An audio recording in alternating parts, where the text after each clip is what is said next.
So yan guys, tinan nyo, nabalot ako. And meron akong flashlight kasi lalakad ko si Remy. So nag-message kasi sa akin si Irish. Sabi niya, meron daw Northern Light ngayon. Pinagturan nga niya and sisilipin namin ni Remy kasi palalakarin ko si Remy bago ako matulog. So shoutout nga pala kay Irish and thank you for letting me know. Kasi sa totoo lang, marami lang Northern Lights ang nagdaan. Ni isa wala pa akong nakita. So, ngayon, itatry ko na mapicturean. Sabi niya kasi sa iPhone, mas maganda. Kasi itong cellphone ko is, Samsung. So, hopefully may makita ako. So, we'll see. Shoutout nga po sa iyo, Irish, and kay Cory, sa kanyang husband.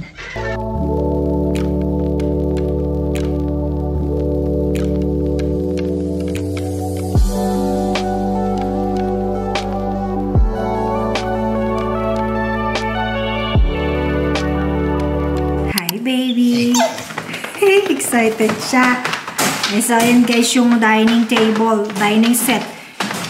Kailan ba siya dumating nung Monday? Hindi pa namin siya ma-set up. Arawang araw ngayon, Friday na. So, malamang bukas namin yung gawin. Kasi, pagod din. So, ilabas natin si Remy. Kasi maghapon siya nandito.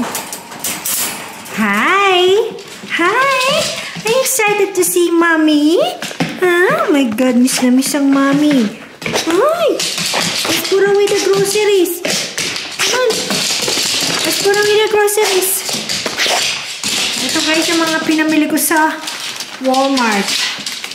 I-haul ba natin siya? We don't have any there. Remy. Tala niya sa kanya yan. Nga pala guys, dumaan ako sa Wahing. Bumili ako ng meat.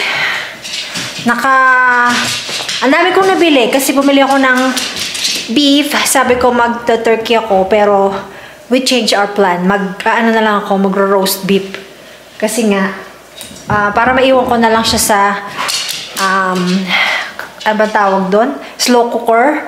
Kasi pagka turkey, ibababad ko pa siya. Tapos, sabi ko nga nung previous vlog ko is maliit lang yung freezer namin. Eh, malaki yung turkey, hindi kakasya sa freezer namin. So, yun. Yun ang aming handa sa Thanksgiving. Kaya, nabago ang plano. So, after kong iput away yung mga ginerocery ko, lalakad kami ni Remy. So, yan guys, yung mga binili kong mga frozen. Meron tayo dito ng fries. Nakasale siya, McCain. $2.47. Hindi kasi nakasale yung isang brand na binibili ko. Tapos itong yogurt, butter, feta cheese. Meron ako nalimutan, yung sour cream. Tapos tofu. Kasi marami akong pork belly. Bumili ako ng pork belly. Tapos itong frozen fruit. Tapos ito nakasale din. Instead na rice, itong kinakain ko with meat. Pambaon. Tapos ito yung ating mga veggies. Iyan. Tatakbo na naman si Remy. So, yan yung gagamitin ko sa roast beef. So, hindi ko alam kung magsasalad ako. Not sure. Pag sinipag ako, malamang binili lang kami sa Costco. Kasi, tomorrow, Saturday, malamang mag-Costco kami. Tapos, soup. Tapos, kung chips. Popcorn. Pang-burger na tinapay. Gusto ko kasing gamitin to kapag nagbe-burger ako kasi malambot siya. Very soft.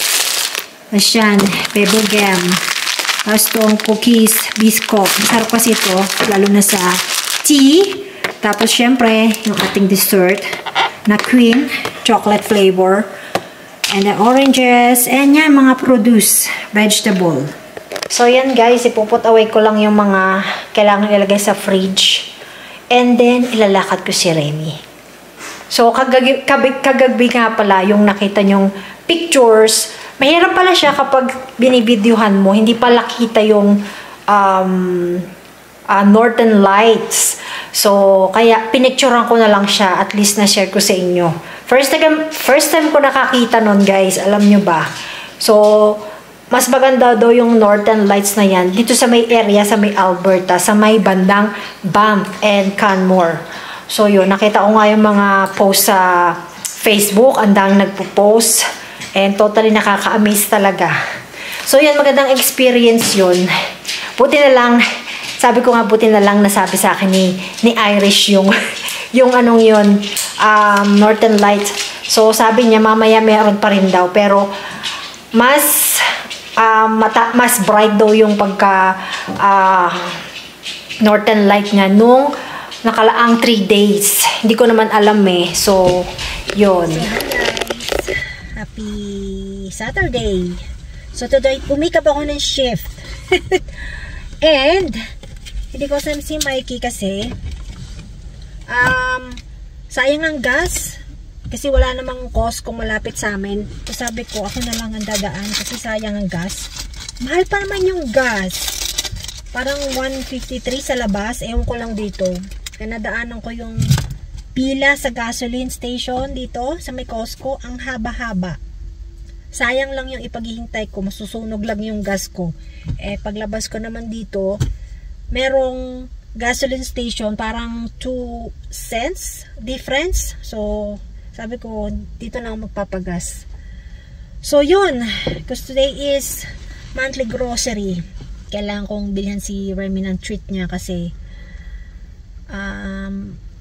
low na yung stock niya. Dentex na lang nasa sa kanyang treat. Yung kanyang treat. Kasi paborito kasi niya yung sweet potato. And, bibili ako ng pie guys kasi tomorrow is Thanksgiving. Yeah, meron tayong long weekend sa Monday.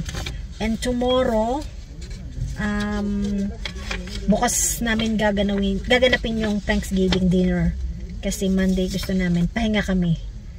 And yeah, mamarinig ko yung beef mamaya kasi sabi ko nga, beef na lang yung lulutuin ko. So yun guys, meron tayong gift card or gift certificate from Costco.